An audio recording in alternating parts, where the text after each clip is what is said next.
So, tumaas ang kilay ni Tulfo doon sa 20 times na nanalo sa loto at merong 20 times, merong 10 times. Well, alam nyo na si Tulfo ay na-backdoor na. Ano yung agenda na naman niya dito? Okay? Dahil nakuha niya na daw yung listahan ng mga winners, mga kababayan. So, ang tapang-tapang niya sa mga, yung mga away kanto, away ng pamilya, away ng mga kachipan dyan sa kanyang show. At remember that, yung mga military, kung arte siya doon sa hearing na inaakusahan niyang mayroong corruption and everything. Nakita mo naman ang angas-angas. Pero pagdating dito kay Lisa Marcos at kay Millionario, ay tumaas lang yung kanyang kilay. Kaya sabi ko, ano yung kilay mo, yung microbladed? Ganun-ganun na lang ba ang iyong ang kanyang sasabihin? Ito ay message sa inyo. 433 winners in 2022. Pagpasok ni Kuting, deadma ang gobyerno. Walang ginawa, hindi pinaalam kung sino yung 433 winners hanggang ngayon.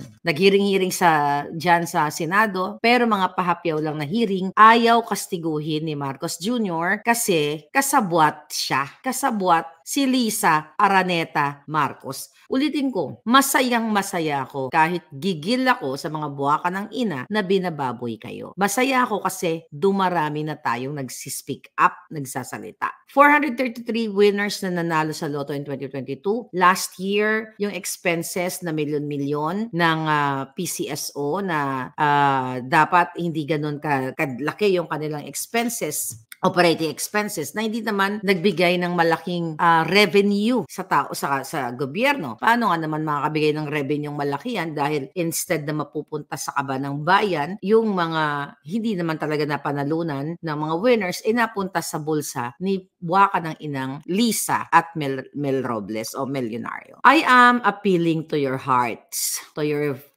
senses. Bilang Pilipino, bilang tao, bilang hindi tanga. 2022, binababoy na tayo. Last year, maya-maya may nagpapanalo sa loto. This year, 2023, 2024, di ba? Maya-maya. Ngayon, mayroong revelasyon si Tulfo na mayroon daw 20 times na nananalo sa loto at mayroong 10 times. Anong ibig sabihin nito? Ibig sabihin nito, mga palangga, kumbaga, sinasampal na kayo harap-harapan. Binubugbog na kayo ng bonggam-bongga, di ba? Binabastos na kayo harap-harapan. Hindi ka pa rin kikibo. Maniniwala ka pa rin sa PCSO, maniniwala ka pa rin kay Budol, kay Marcos Jr. na merong may tiwala ka pa rin, may kredibilidad pa rin ba sila? Wala silang kredibilidad. Puro korupsyon. Tapos, mga kababayan, itong si Tulfo, baka nagpapapresyo lang ng malaki kasi tumaas lang yung kilay. Kilay lang ang tataas niya. Sabi ko nga, ang kanyang press release, ang kanyang portrayal sa kanyang mga show, sususugi, talagang niya, papahiyain niya at gagamitan niya ng power, ng katotohanan, ng batas para panugutin ang mga taong nang aapi.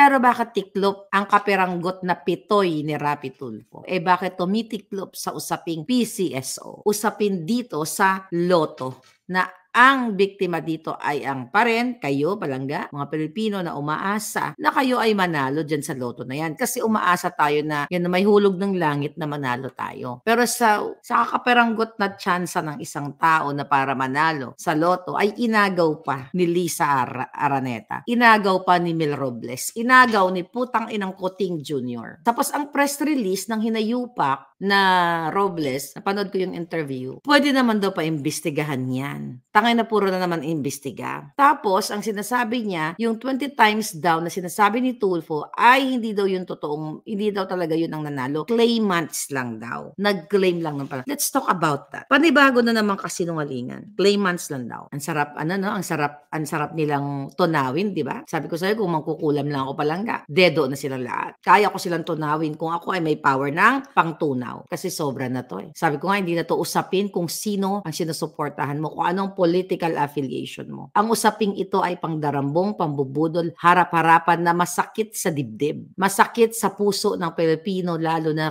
sa inyo po na mga kapos din na umaasang manalo. Itong buwaka ng inang Tulfo, okay? May silbi din kahit konti dahil ine-expose niya. Pero, ang problema, pag nag-expose siya, bumabahag yung buntot niya. Kaya magtatanong ka, so ano to i-expose niya? I-expose din after executive session. Remember, nag-executive session sila ni Robles? Nung harap-harapan at nasukol na o na-corner na si Melquiades Robles na ang mga pictures na pinipresent niya sa media na kunyari may nanalo ay isang multo, isang edited, isang wala. As in, walang nananalo. So after that, na nabuking harap-harapan, nagsigaw-sigaw si Tulfo, nagkaroon ng executive session. At hindi na sila bumalik sa sesyon. Hindi na pinaalam sa tao kung anong pinag-usapan nila. Kaya nga ang expose ko dyan sa inyo, the next day, di ba? Ang sabi ko, may backdoor negotiation para supalpalan at sunugin ang kilay ni Tulfo o yung junganga niya ay susungal-ngalan. So question, hindi na nga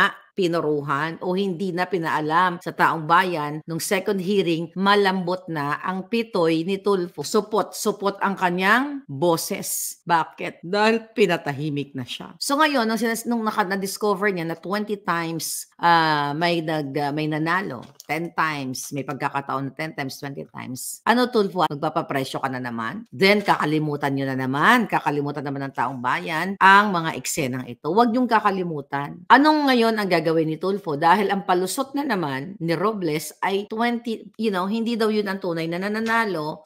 Hindi naman daw yun nananalo yung 20 times. Claimants lang daw yun. Let's talk about buwakan ng inang claimants. Isang tao claimants 20 times. So itong claimant na ito, kilala niya yung lahat ng yung 20 times. Sige, ibigay natin ang hilig ni Robles. Ibigay natin ang hilig ni Lisa Marcos. Sige nga mga kababayan, kunyari 20 times na beses nanalo or claimants na lang daw yun. What in the hell? Nasasabihin at lililangin naman tayong taong bayan. Ang nananalo ba sa loto sa isang lugar lang? Let's say, Cubao. Okay, let's say sa Cubao. Ito ikaw, sino ka? Si Rose. Ikaw ba, Rose, taga Cubao ka? Tapos ang nananalo, Luzon, Visayas, Mindanao. Napakabukod tangi mo namang ipinagpalang babae na ang mga nananalo sa Bisaya, sa Bicol, kung saan man, ay pupuntahan ka pa, Rose, na makiusap sa iyo, Rose. Ikaw na ang mag-claim. Dun sa 2010 o let's say 30 times na nanalo, ikaw bukod dangi. Paano yung connection ng claimant at saka winner? Doon na lang mga kababayan Paano lalapit sa isang claimant? Isang claimant lang, yung 20 different personalities o 30 different personalities dito sa kay Rose. Okay, gawin ko niyan. Example ka lang. Nasa Bicol ka pa nakatira, nasa Bisaya ka pa, talagang pupunteryahin ka na ikaw ang mag-claim. At saka, ikaw nanalo ka sa loto, common sense. Umasa ka na nanalo, ito na lang palangga Umasa ka, nagtaya ka buong buhay mo. Tapos ititiwala mo lang sa random person na hindi mo kakilala o hindi mo ka-close o may nag-ano lang sa'yo. Nagsabi na, yan si Rose, siya pwede ipa-claim yan. Iki-claim, hindi ba bini-verify?